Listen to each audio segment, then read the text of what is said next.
Hello, welcome to what is my last MK1 tutorial. The rest of the tutorials I have left to record are all in the MK2, so look forward to those when those come out, if they're not already out by now. Let's do the last tutorial, how fitting, perfect segue into learning the MK2, is we can do MK2 strats on this device right here, the MK1. Now, my tutorials on this channel are for both the MK1 and MK2. You can use most of the things that you learn in the tutorials on the MK2, but just to prove to you that the MK1 is still kicking, we can perform MK2 tracks on it. Sort of. Now, obviously, you can't do everything the MK2 can do, and there are a lot of limitations, but there are a ton of workarounds. First, if you haven't already, I highly recommend checking out this tutorial right here. This is my how to make any song on the Boss RC505, as it will have a lot of the techniques on how to do MK2 stuff that I will not be covering in this tutorial. For reference on my experience with this is I have made a bunch of songs that are normally performed on the MK2 on the MK1, or performed with extra devices or whatever.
Oh God, what has science done?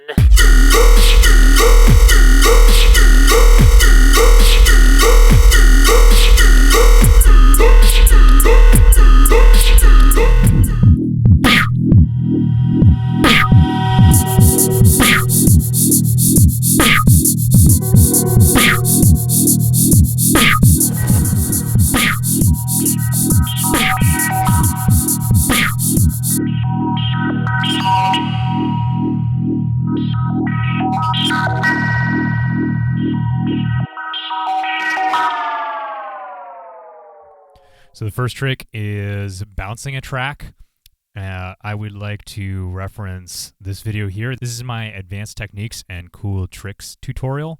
You will see at the end of that video, it talks about the idea of bouncing a track. Another idea that's in that video as well is recording track effects. So if you wanted to record track effects, you can do that as well using that tutorial. The next trick is effects banks. So the MK2 has a button up here that will allow you to change banks if you double tap it, but this does not have effects banks. So we can have all of our effects set up, but we have to manually scroll over to whatever effects that we need, and we don't have an ability to just have it already set up. However, we can technically do this with assigns.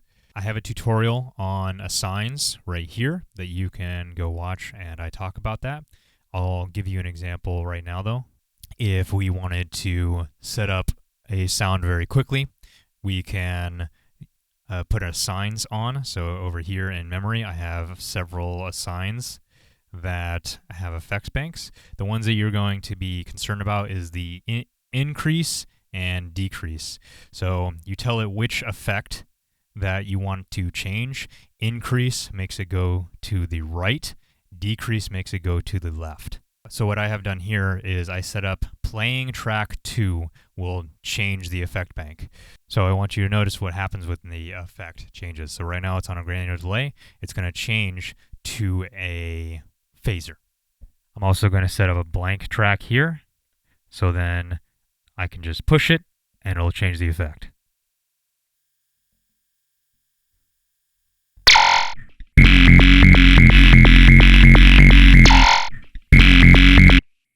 So if you notice there, input effect C is now on a phaser, and I could do two completely different sounds just by pushing this button. And I changed multiple effects by just the push of this button here.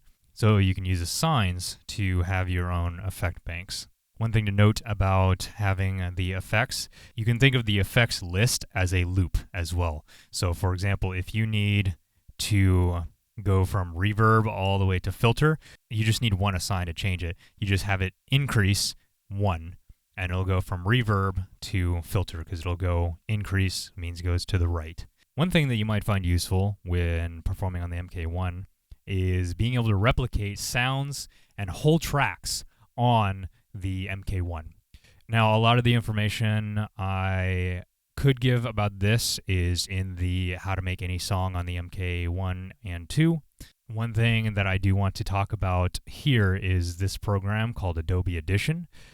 Adobe Audition is the program that I'm using to record what you're hearing right now. This program right here allows me to isolate sounds because you can select individual bands by using this tool up here, this selection tool. I can't do it while I'm recording, but you can use this tool to select certain bands. You can even use this lasso tool to select certain parts of songs. So you can just customize how you want to circle it. But using Adobe Audition, I am able to isolate certain frequencies and able to get rid of crowd noises from live performances and do all kinds of wild stuff using this program. Audition is just the program that I personally happen to be trained on, so it's the program that I use. Another technique that I will use, which this is like deadly, I will actually use AI to separate audio. The program that I like to use is this one right here. This is called LaLaL.ai, and this will actually separate any piece of the song that you want, and then you can edit it more in post that way as well.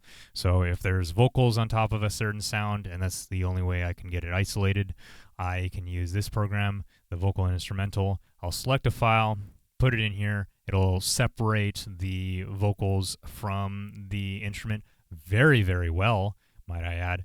Not perfect, but does a really good job. And then from there, I can edit it if I choose to.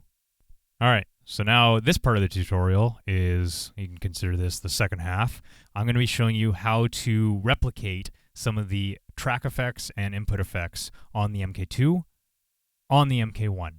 So right now we're talking exclusively MK2 right now. All of these effects right here that are on your screen, these can already be done on the MK1 without any modification or change. So that's quite a bit of effects that are on the MK2 that you can do on the MK1. These effects here that I am listing are not on the MK1, but they are on the MK2. I have not played around with the MK2 for long enough to be able to replicate every single effect on the MK2, but I will show you what I have discovered and the effects that I have been able to figure out. So our first effect is going to be radio.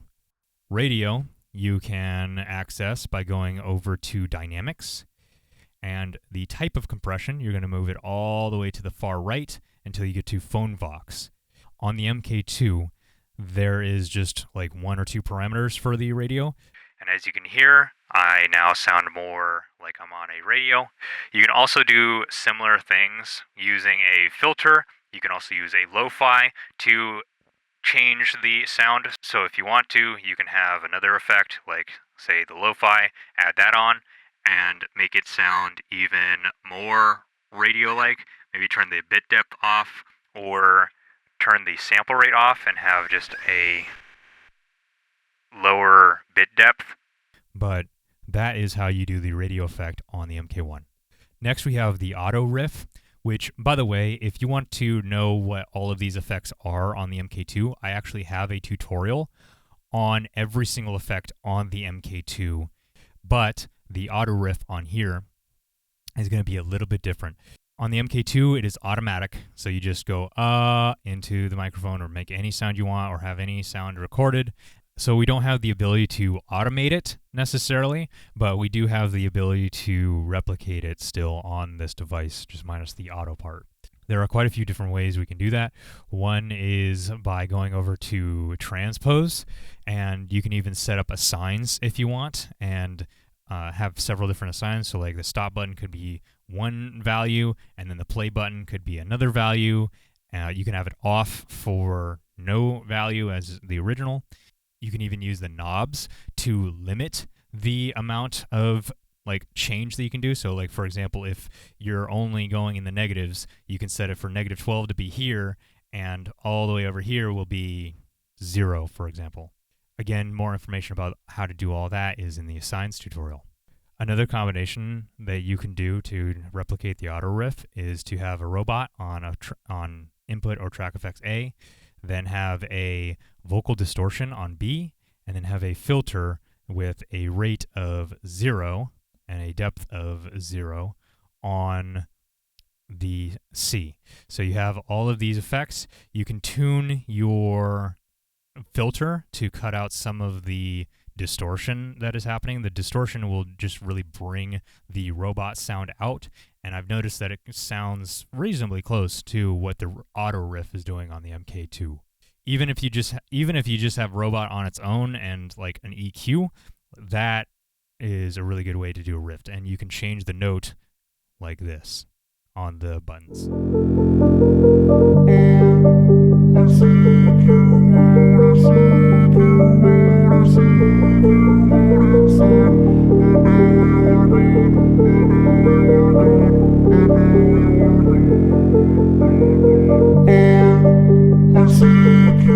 It's not automatic, and its octave range is limited, but if you know the riff pattern that you want on the MK2, then you can replicate it with the robot. Shoutouts to Galoosh. I noticed that they use that trick on quite a few of their tracks.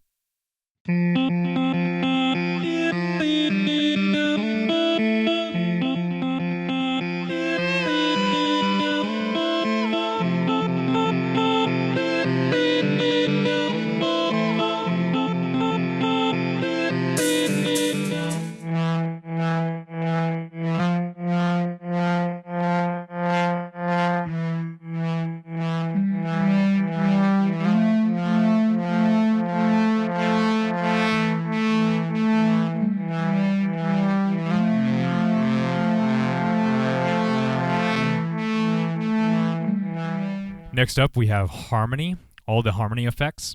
What you do for this is to set up your vocals ahead of time. You set up your vocoder to be on the track that those vocals are on, and you have the balance low. So you have it at, say, 9 o'clock or even 10 o'clock. You have it low enough to where your voice will still stand through. The vocoder will capture what the harmony is supposed to be. So one way you can do this is to record your high note, ooh, and then your low note, ooh, and then you have your mid note, which you're going to actually be singing, and you can use the vocoder to actually harmonize with your voice. Adding some reverb on there too, like at 1 o'clock, amazing.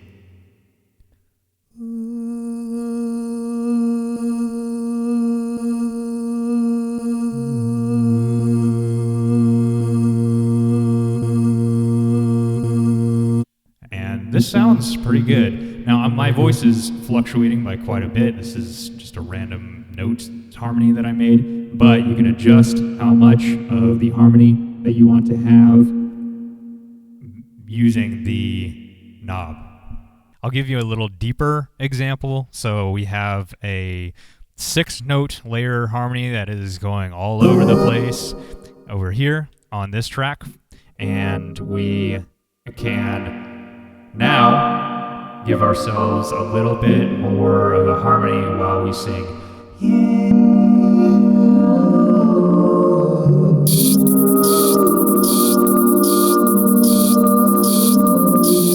And as long as we are in the same key that the vocoded part is, it'll harmonize with what we're doing. And you can do that with arpeggios as well. So we change it to track 4, and we have a nice arpeggio that we're now syncing up, and that sounds cool too.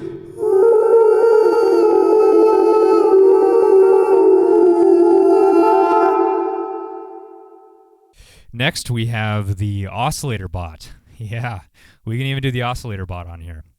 The way we do the oscillator bot is we have a granular delay on C on the input effects side, and we can control the time, which is the note, via the knob here. So we can set up assigns to literally change the note of what is going on here.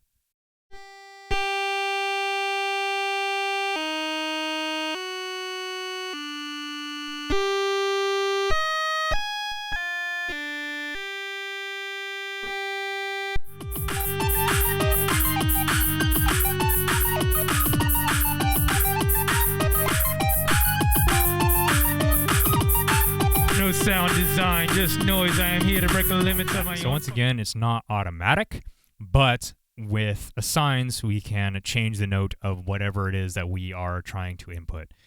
Another way that we can do this is by doing a ring mod. So if we put it on ring mod, once again, we can change the frequency with the knob. So therefore, we can use assigns. We can actually change the note to make it jump to whatever sound that we want to do as well.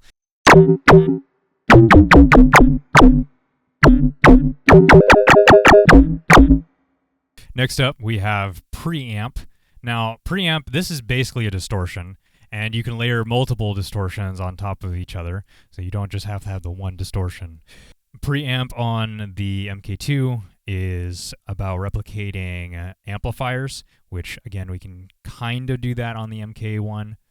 Just layer different vocal distortions on whatever that is that you want to do the preamp with. Suck my ass.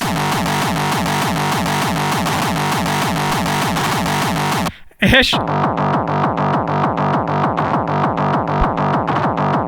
The fuck even is this?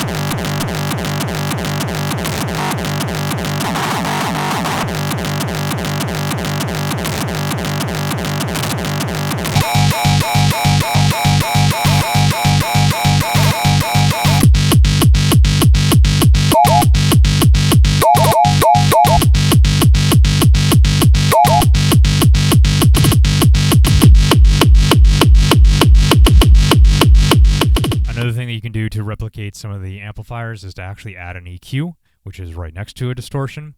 You can play around with the layering as well. For example, you have a vocal distortion and an EQ on every effect, like A through C, A through C. So you can experiment with layering as well. For example, having the EQ above the vocal distortion or having the EQ below the vocal distortion.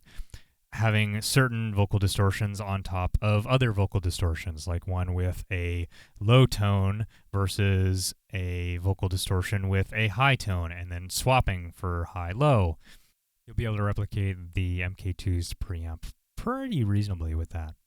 The next effect that we're going to replicate, which was the hardest for me to figure out, is the stereo enhance. Now, there are quite a few different strategies to replicate the stereo enhance. The stereo enhance is actually pretty simple on the MK2, so I was actually surprised at how much I struggled to find different ways to do a stereo enhance, but here are what I discovered. So the first thing I tried to do was a pan on auto 1 with a rate of 100 to make it pan back and forth really, really fast. But I found that this is really, really choppy, and it doesn't sound quite right. So check this out.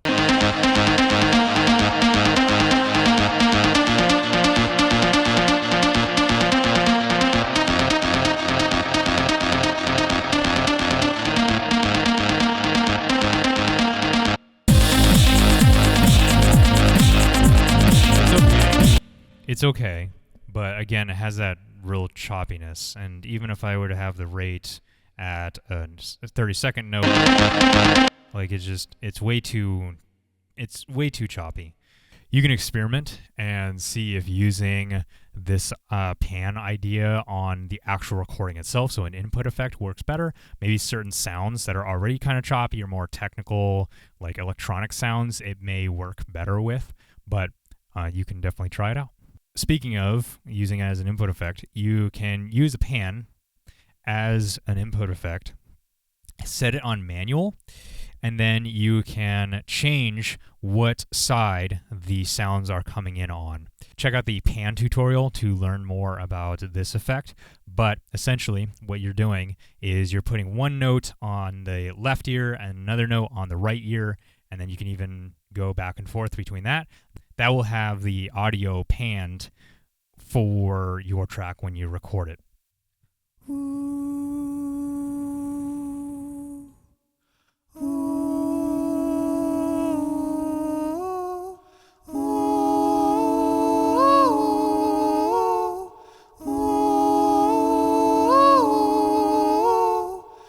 You can also pan individual tracks. So if you go and tap edit for any track, so in this case I tapped edit 4 for track 4, if you scroll over to pan, you can actually pan the tracks themselves.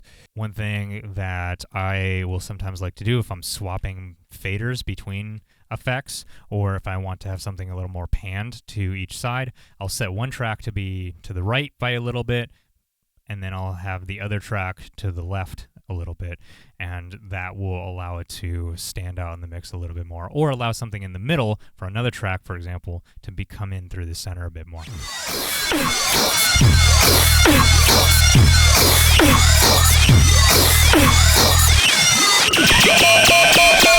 Hit him like.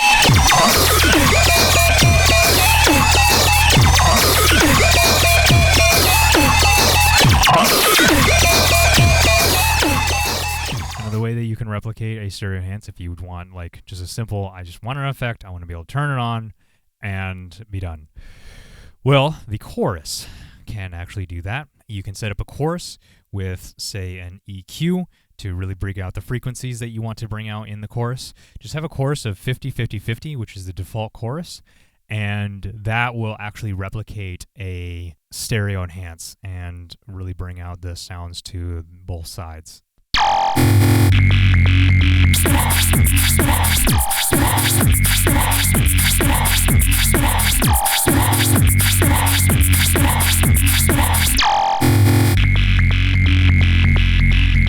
All right, that's enough with stereo enhance. Holy crap, that was an adventure. Let's move on to twist. Twist, we can replicate using one effect, and that is on effects, track effects, and input effects C, and that is the tape echo. Check out my tape echo tutorial to learn more about this effect. But what we do is we start with a repeat rate of 0 or 100, and we manually turn the value knob up or down to replicate the idea of what the twist is.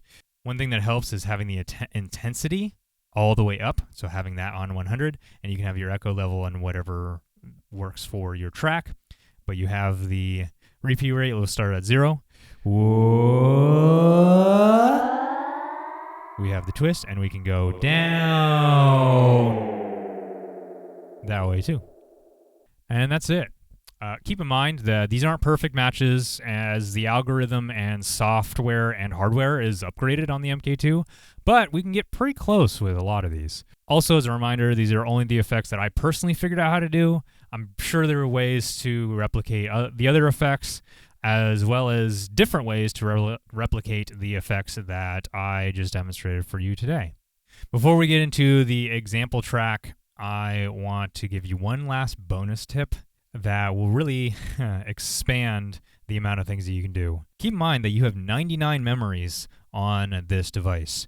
So sometimes I will actually use 2 memories to do things on the MK1. For example, if you wanted to do an effect bank that changes a bunch of stuff, you can just change the memory from part 1 to part 2, or however you want to do it, and that will change everything because you can have it already set up and ready to go. 1, 2, 3.